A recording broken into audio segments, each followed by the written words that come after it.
मेरा विशाल हो माँ। नहीं बेटा, तू अगर मेरा वो विशाल होता तो आज मेरी ये हालत न होती बेटे। नफरत का रास्ता तो यही खत्म होता है बेटे। ये खेल छोड़ दे, तू वापस आ जा बेटे।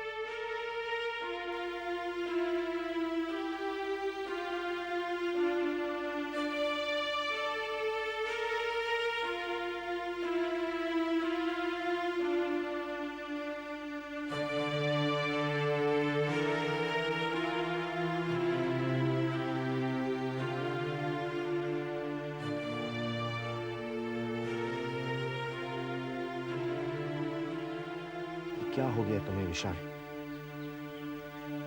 क्या तुम्हारी मां की मौत के सदमे ने तुम्हें पत्थर बना दिया? पिछले 2 दिन से देख रहा हूं, ना तुम्हारी आंख में आंसू हैं, ना तुम्हारे जबान पे शब्द।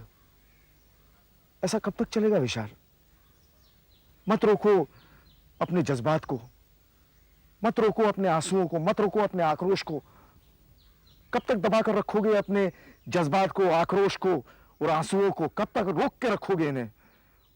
अगर तुमने अपनी आंखें बंद कर ली या होंठ सी लिए तो एक ना एक दिन तुम्हारा सीना चीर कर बाहर निकल आएंगे, तुम्हारा कलेजा फट जाएगा और तुम्हारा दिल फट जाएगा। शायद उसी का इंतजार है मुझे डॉक्टर। तुम कहना क्या चाहते हो? इंसान जो चाहता है वो उसे कभी नहीं मिलता डॉक्टर। विशाल, तुम्हारी चिंता खाई जा रही है मुझे। तुम्हारे मन में जो क्या है तुम मुझे बता सकते हो? क्या मुझ पे विश्वास नहीं है तुम्हारा? अब बस आप ही का सहारा है डॉक्टर। माँ की मौत के साथ जैसे मेरे लिए सारी दुनिया खत्म हो गई हो। नहीं विशाल, संसार के साथ जो आखिरी कड़ी थी वो भी टूट गई है। अब बस अमित ही है।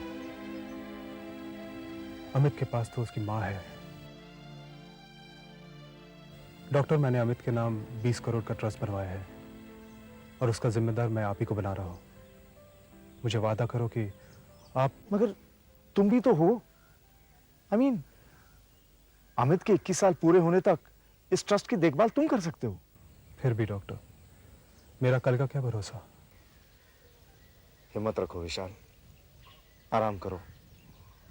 ट्रस्ट की बातें तो बाद में भी की जा सकती हैं।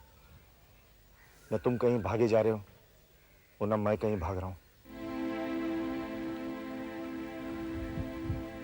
भाग भाग कर ही तो जिंदगी काटी है मैंने। कभी अपने आप से, कभी अपनों से, तो फिर कभी गैरों से। अब बहुत थक गया हूं मैं। अब तलाश है एक गहरी नींद की, जिसमें ना कुछ पाने की भूख, ना खोने का गम।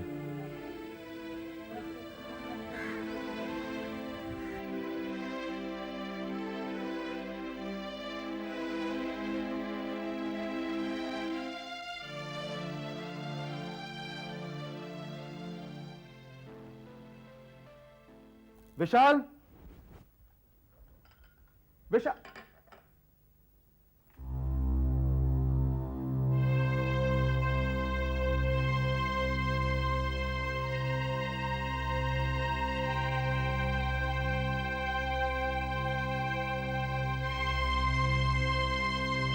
विशाल, विशाल, विशाल, विशाल, विशाल।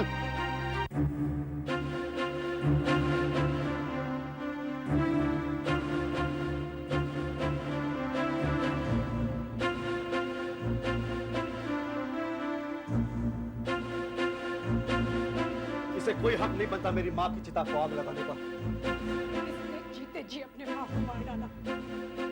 इसके कर्मों की वजह से बेचारी न जाने कितनी बार पश्चाताप की आग में जली। सोचती होंगी अपने आप को कि उन्होंने क्या पाप किया था जो ऐसा शैतान जना। बता, तुझे क्या अधिकार है इस औरत को माँ कहने का? बता। वैसे भी आज तक क्या सुख दिया तुमने इसे? हाँ? एक तो अपनी गंदी चाल चलने के लिए कई सालों तक इनसे दूर रहे, और जब दोबारा इनकी जिंदगी में लौट कर आए तो इनका सिर्फ तुमने इस्तेमाल किया एक मोहरे की तरह। विशाल, क्या कर रहे हो? छोड़ दो। अरे क्या छोड़ू मैं? छोड़, छोड़ विशाल। कायर कहीं का कायर नहीं हूं मैं। कायर नहीं हूं मैं, नहीं डरपोक। बस बहुत थक गया हूं मैं। इस जिंदगी का बोझ मुझसे ढोया नहीं जाता, और वैसे भी उस जिंदगी का क्या फायदा जिसमें का कोई मकसद हो ना कोई मंजिल। उससे तो मौत ही बेहतर है। मुफ्त में मिली है ना ये जिंदगी, इसलिए इसकी कोई कीमत नहीं है। लेकिन इस जिंदगी के पीछे मेरी मेहनत है, पसीना बहाया है मैंने। और तुम जिस जिंदगी के बारे में बात कर रहे हो, उस जिंदगी पर क्या हक है तुम्हारा, क्या अधिकार है? तुम्हारी जिंदगी तो उस दिन खत्म हो गई थी जब तुम मेरे पास आए थे एक नई जिंदगी मांगने। भूल गए? भूल गए? तुम्हारी ये नई शक्ल मेरे प्लास्टिक सर्जरी का नतीजा है। तुम्हारी ये नई जिंदगी उधार दी है मैंने तुम्हें। और जिस चीज पर तुम्हारा हक है ही नहीं, अधिकार है ही नहीं, उसे खत्म करने का क्या हक है तुम्हारा? तुम मार डालो मुझे, वापस ले लो जिंदगी। नहीं चलो मुझे, वापस ले लो। हाँ मानूंगा मानूंगा, लेकिन सबसे पहले मुझे मेरा हक चाहिए। मुझे तुम्हारी जिंदगी के 2 महीने चाहिए। मतलब मैं कुछ समझा नहीं। मैं समझाता हूं। विशाल, मेरी एक भतीजी है, उसके शौहर की मौत हो चुकी है, लेकिन उसे अपने शौहर की मौत के बारे में कुछ पता नहीं। तो वो एक मेंटल ट्रॉमा से गुजर रही है। अगर उसे ये पता चल जाए कि उसका शौहर नहीं रहा तो बेचारी मर जाएगी। तो फिर मैं क्या कर सकता हूं? मैं चाहता हूं कि तुम मेरी भतीजी की जिंदगी में उसका शौहर बनकर आओ। ये क्या करें आप? मैं उसका शौहर कैसे बन सकता हूं? सिर्फ तुम ही उस कमीने की जगह ले सकते हो, क्योंकि जो शक्ल मैंने तुम्हें दी है वो उसी आदमी की है।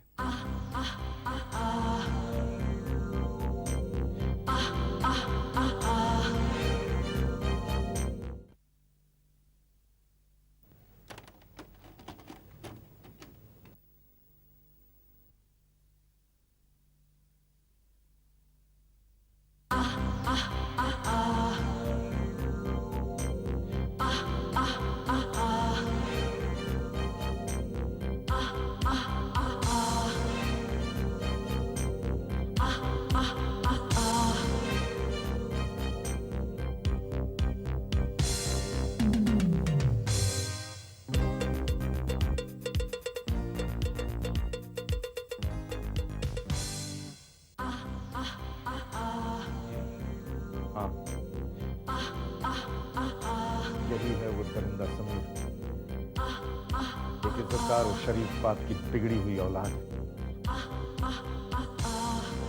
राजस्थान और मध्य प्रदेश के बीच में एक जगह है माधवपुर। वहां पूजा की बड़ी बड़ी फैक्ट्रीज हैं, एक आलीशान से घर है। इसने उन सब चीजों को हासिल करने के लिए पूजा के साथ प्यार का नाटक किया और झूठी झूठी कस्में भी खाई।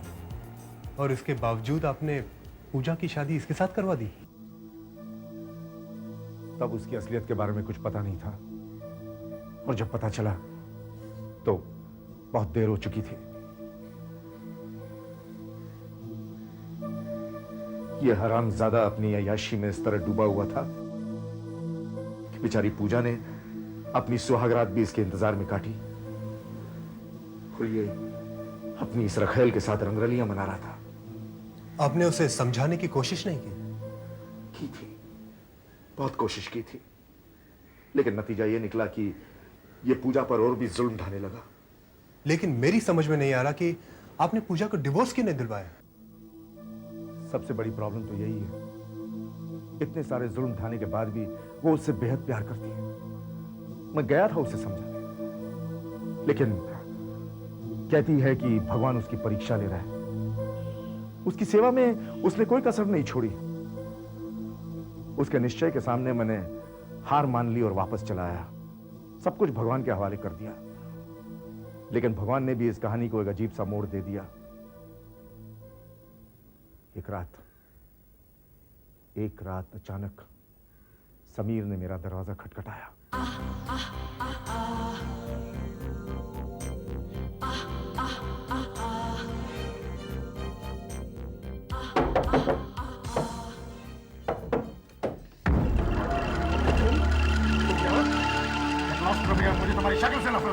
मुझे उसकी परवाह नहीं, मुझे तुम्हारी जरूरत है।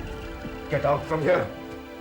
बड़े विश्वास के साथ अपनी मासूम और भोली भाली भतीजी को तुम्हारे हाथ में सौंपा था और तुमने उसे जिंदा लाश बना दिया। बकवास बंद करो, वरना खोपड़ी उड़ा दूंगा, समझे?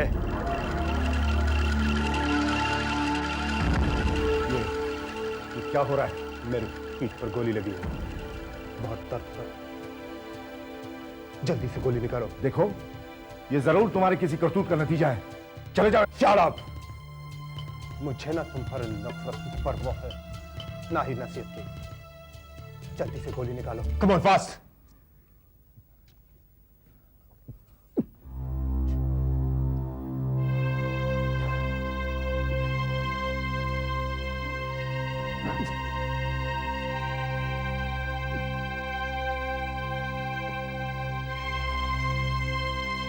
चलो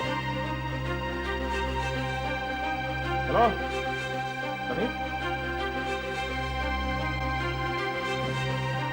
समीर, समीर।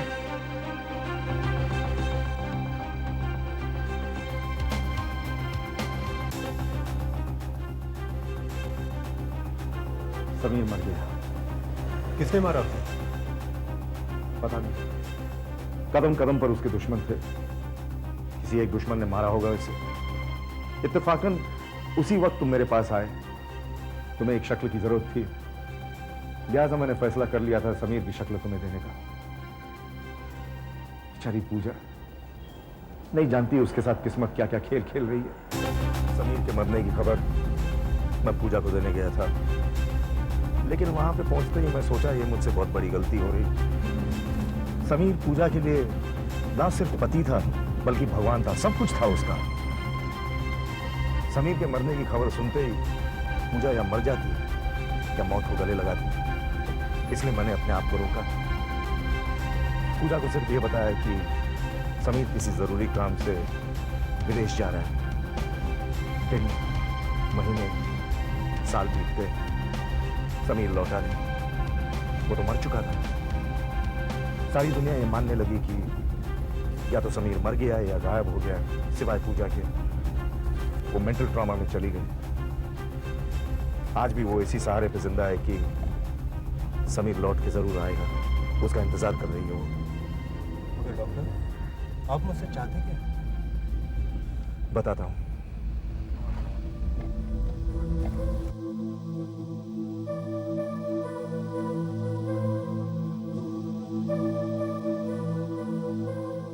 ये है पूजा विला। गौर से देखो विशाल, राइट साइड पे जो कमरा है ये पूजा और समीर का बेडरूम है। लेकिन समीर की ज्यादातर रातें घर से बाहर गुजर जाती थी। बीच का जो हिस्सा है वो हॉल है और लेफ्ट साइड में किचन।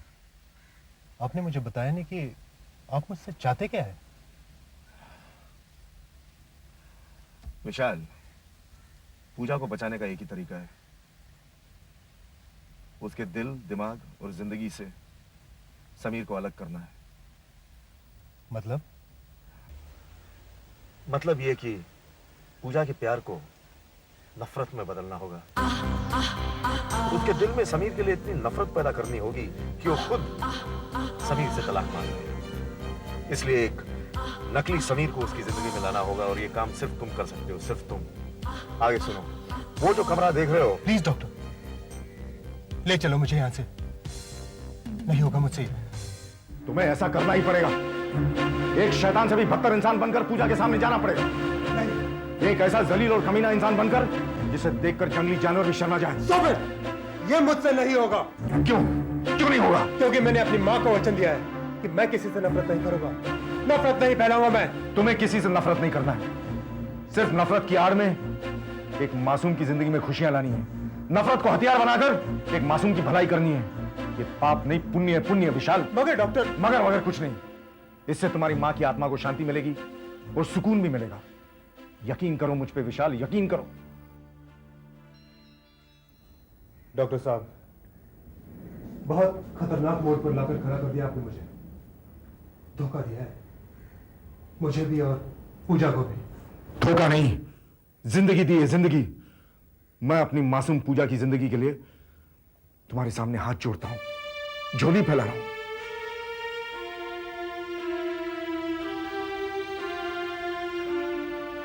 ठीक है डॉक्टर साहब, आप जो कहेंगे मैं वही करूंगा। आपका कर्जा है मुझ पर, लेकिन मैं पूजा को पहचानूंगा कैसे? मैंने उसे देखा तक नहीं। वो सब तुम मुझ पे छोड़ दो। कल करवा चौथ है, इससे बेहतर मौका और कोई नहीं तुम्हें वहां पहुंचाने का। लेकिन इससे पहले तुम्हें विशाल से समीर बनाना है। आओ मेरे साथ। जाने किसको मिला था, जाने किसको छुआ था, जाने कहा था मैं गया, जाने कहां से मैं आया, जाने कब कब हुआ मुझे क्या। मुझे नफरत है मेरी यादों की बीती हुई बातों से, मुझे नफरत है उन आधी अधूरी मुलाकातों से, मुझे नफरत है मेरी यादों की बीती हुई बातों से, मुझे नफरत है। मैं तैयार हूं।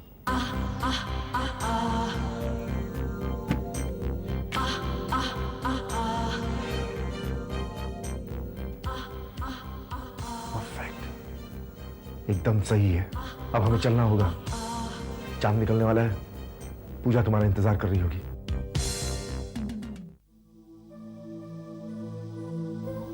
डॉक्टर, मैं जैसे ही घर में पहुंचूंगा तो ऑब्वियसली हर कोई मुझे यही सवाल पूछेगा कि मैं इतने दिन कहा था। तब मैं क्या जवाब दूंगा? घबराओ मत, कोई तुमसे कुछ नहीं पूछेगा।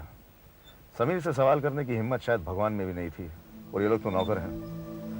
उन नौकरों को बस सिर्फ इतना ही मालूम था कि जैसे ही समीर की गाड़ी आ जाए तो गेट का दरवाजा खुल जाना चाहिए और उन्हें समीर के सामने आकर सर झुका के खड़ा रहना चाहिए, उसके ऑर्डर का इंतजार कर। मगर फिर भी अगर किसी ने सवाल पूछ लिया तो? मैंने कहा ना, कोई तुमसे कुछ नहीं पूछेगा। समीर हर सवाल का जवाब लफ्जों से नहीं, गालियों से देता था, चाहे वो नौकर हो या उसकी अपनी बीवी। पूजा, अगर समीर जिंदा होता तब तक वापस भी आ जाता। वो जिंदा है, मेरा दिल कहता है वो जिंदा है। अगर ऐसा है तो इससे बड़ी खुशी की बात और क्या हो सकती है? मगर तुम्हें अब सच को स्वीकार कर लेना चाहिए कि तुम्हारा पति... नहीं, उन्हें कुछ भी नहीं हुआ। वो जहाँ भी है बिल्कुल ठीक है।